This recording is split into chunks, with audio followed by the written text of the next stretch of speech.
Hey, salut tout le monde et bienvenue dans ce nouvel épisode de MPEF. Eh oui, pas de JPJ pour aujourd'hui, il ne sera donc pas question d'histoire, mais bien d'un sujet qu'on n'avait pas abordé depuis longtemps sur cette chaîne, les jeux vidéo. Cependant, pas de panique, plusieurs JPJ sont en cours de préparation, mais comme nous ne pouvons pas les réaliser en vue des situations actuelles, on va se contenter des jeux vidéo. Ça veut dire risque de retard. Alors en attendant Grant, nous sommes repartis dans le monde merveilleux des jeux vidéo, et pour être plus précis, de jeux ayant pour thème commun les animaux. Allez, c'est parti.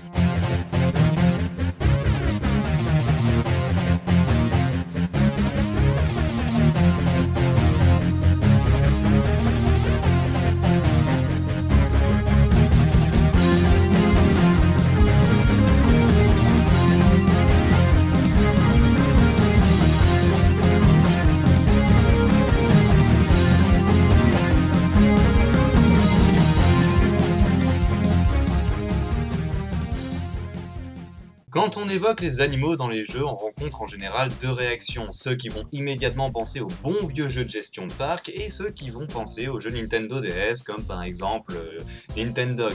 Et c'est justement par eux qu'on va commencer. Alors évidemment, je ne vais pas vous faire l'affront de vous parler de Nintendog, un jeu relativement connu et de toute manière, le chien est tellement con dans ce jeu que je suis bloqué parce que l'autre sac à puce est pas foutu de comprendre quand je l'appelle. Wow! Par contre, j'ai bien envie de commencer par une saga que vous connaissez tous, les Sims. Présent sur toutes les plateformes, cette série d'IA de Max Sims n'est plus à présenter et c'est par les Sims 2, Animaux et compagnie que nous allons commencer cette vidéo.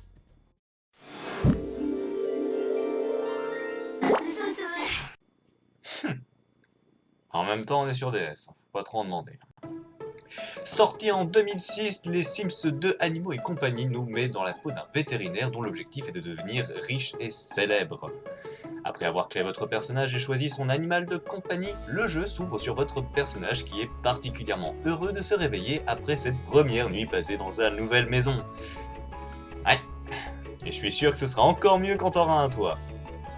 Évidemment, un tutoriel se lance afin de nous introduire les commandes du jeu et très rapidement on commence à voir les premiers problèmes du jeu. Sérieusement, l'animation. Je sais que c'est un jeu Sims et qui plus est sur DS, mais là vraiment, qu'est-ce qu'il fait? Pareil pour la douche ou les WC. Dans la plupart des jeux Sims, lorsque votre personnage y est, celui-ci se floute ne serait-ce que pour donner de la crédibilité à l'action. À vrai dire, on s'en moque, qu'il soit vraiment habillé ou pas, on n'est pas là pour ça. Normalement. Mais ce petit flou donne un aspect immersif qui renforce l'authenticité des personnages dans le jeu. Je veux dire, personne ne prend sa douche habillée, et encore moins comme ça. Et ne me dites pas que la NES n'était pas capable de créer une petite zone d'ombre juste le temps de l'animation. D'ailleurs, en parlant du visuel...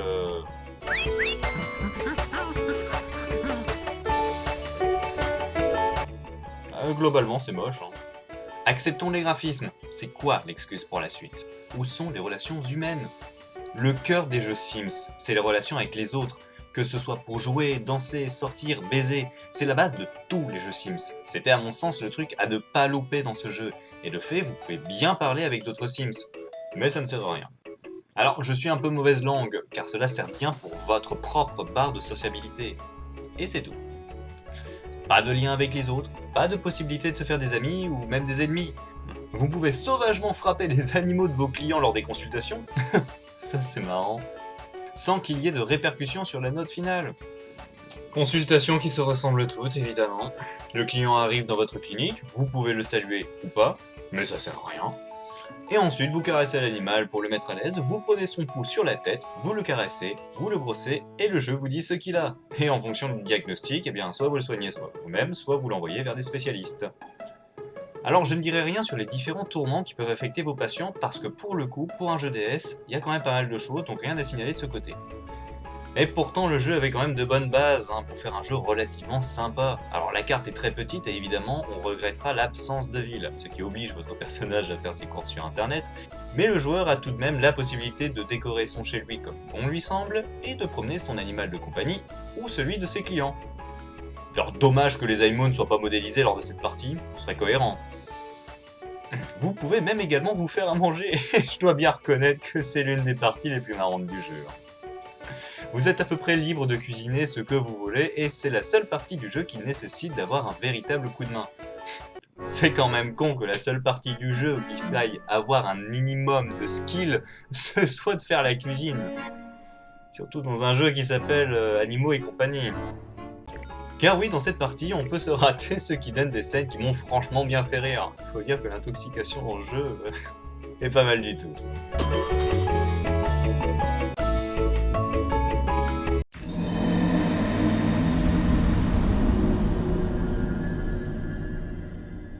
Comme vous êtes un vétérinaire multitâche, vous pouvez, en plus de soigner vos patients, les toiletter ou les dresser. Alors je ne parlerai pas plus que ça du dressage, puisque...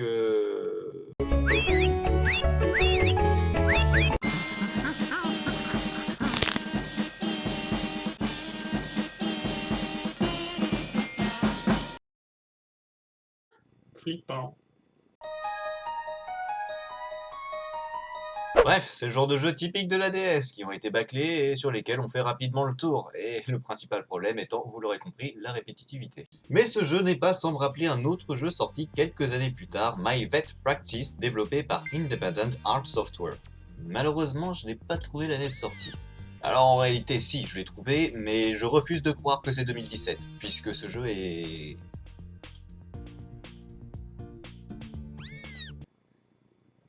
clairement moche. Après cette cinématique peu agréable visuellement, vous êtes invité à créer votre avatar parmi un large choix de tenues, ainsi que votre sexe et votre ethnie. Vous pouvez donc être scandinave, européen ou métis. Bon, visiblement le jeu ne permet d'être ni africain ni asiatique, comme quoi vétérinaire, eh ben c'est pas pour tout le monde. Hein. Le jeu n'a même pas encore commencé, mais ça promet déjà, j'ai tellement hâte.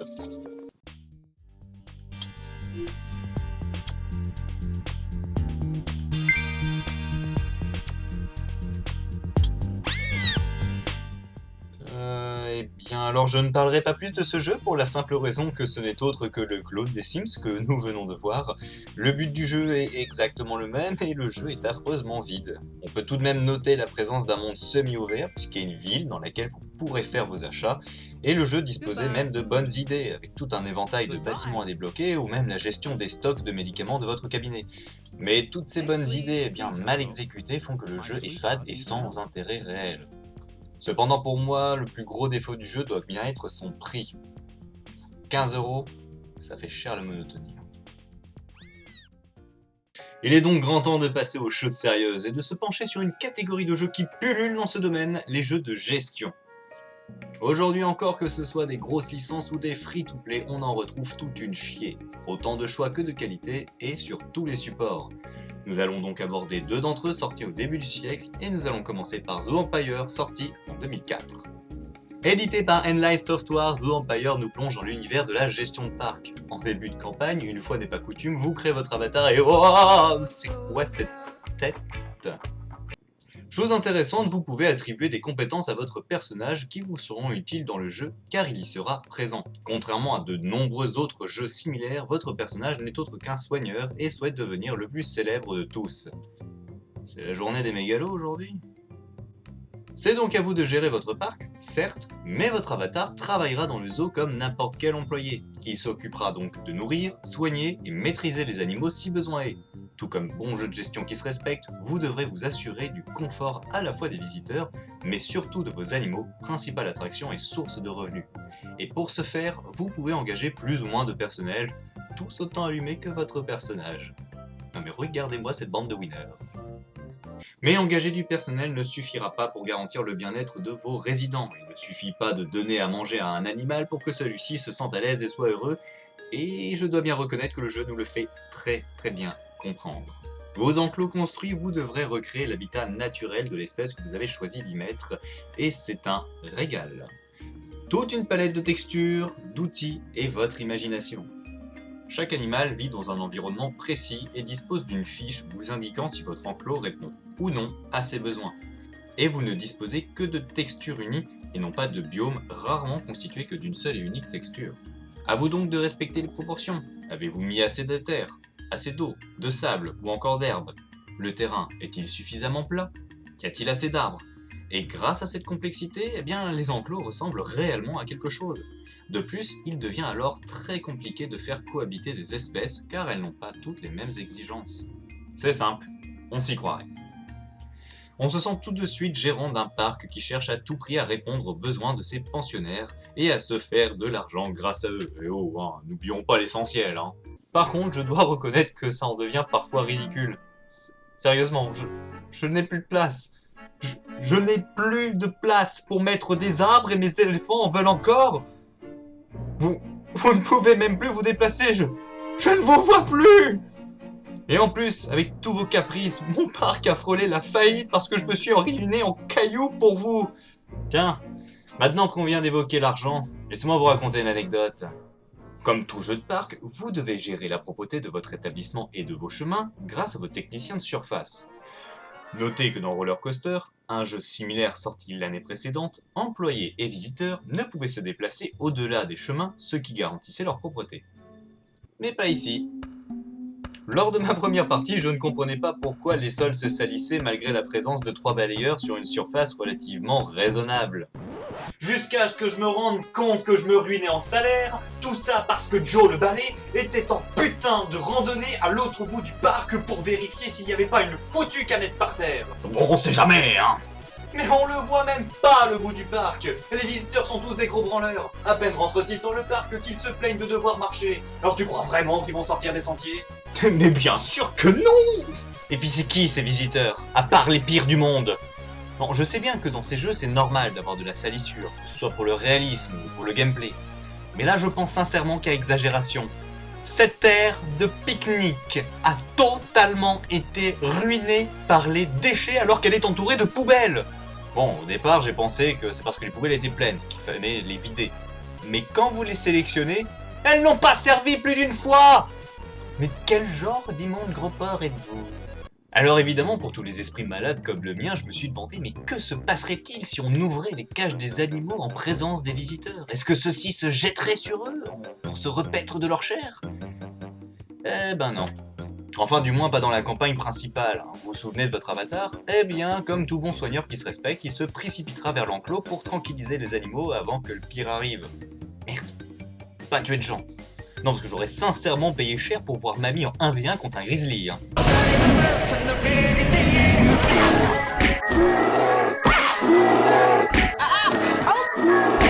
Heureusement, cette injustice est réparée dans le mode bac à sable dans lequel, effectivement, il peut y avoir quelques petits débordements. Bah tiens, en plus elle se plaignait de ne pas avoir vu beaucoup d'animaux. C'est bon? Il est assez près, l'ours? Tu le vois bien?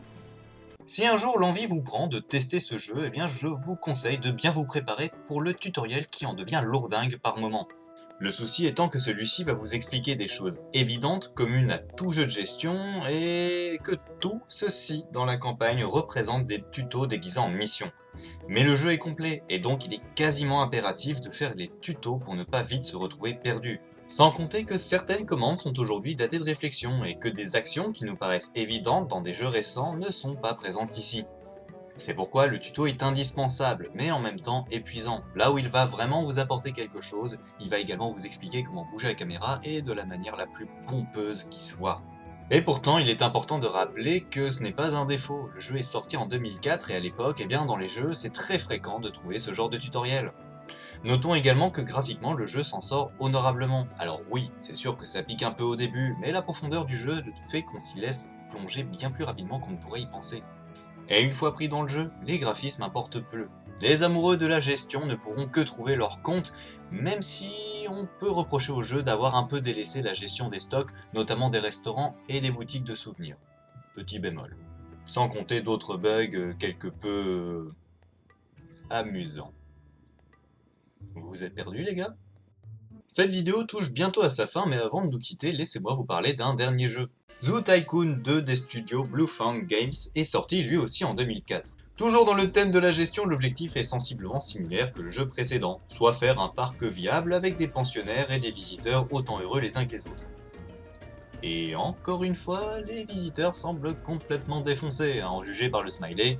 Visuellement plus agréable que Zoo Empire, le jeu offre également la possibilité d'être dans la peau d'un visiteur et d'un balayeur puisque vous pouvez en profiter pour nettoyer les déchets sur votre passage.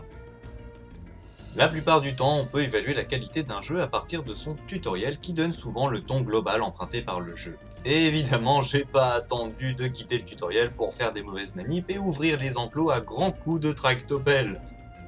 Mais pourquoi t'as fait ça? Réflexe. Ouais, ça va, hein, c'était des dromadaires cette fois. Hein. Dans ce cas précis, le tutoriel est plutôt bien conçu, rapide mais pertinent et complet. J'ai donc pas grand chose à dire dessus si ce n'est...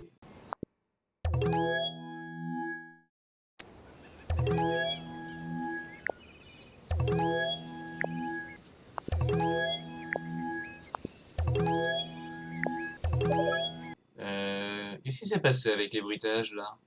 Les bruitages sont, comme vous pouvez vous en rendre compte, merveilleux. Et on touche très vite le principal souci du jeu à mon sens, l'ambiance sonore. En soi, elle est pas ratée, et effectivement, elle est cohérente et immersive, mais clairement pas assez vivante. Alors ici, il ne s'agit que de mon point de vue, et certains seront peut-être en désaccord. Les goûts, les couleurs, tout ça quoi.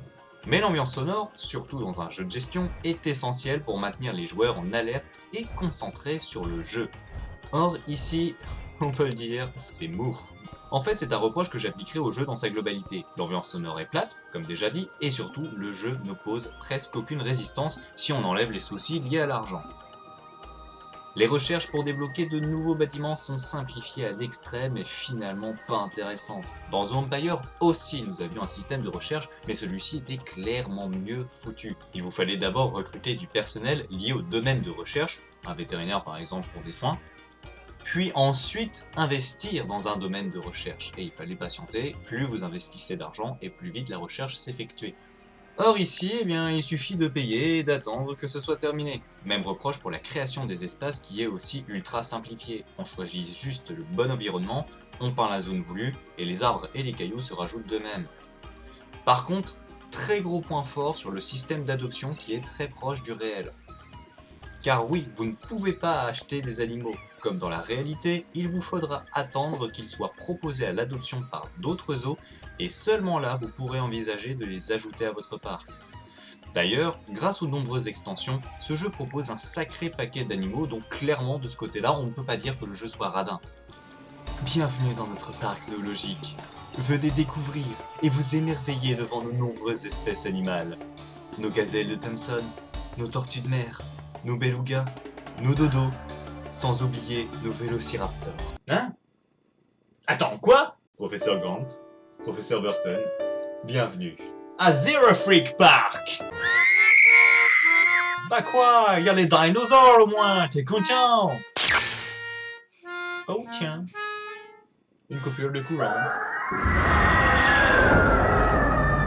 Que ce soit de la gestion ou vétérinaire, eh bien, des jeux avec des animaux, il y en a plein et j'ai même pas effleuré la surface.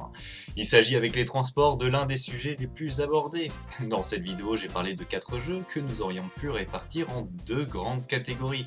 Mais il s'agit d'un sujet tellement abordé qu'aujourd'hui encore de nombreux jeux continuent de sortir et sur tous les supports.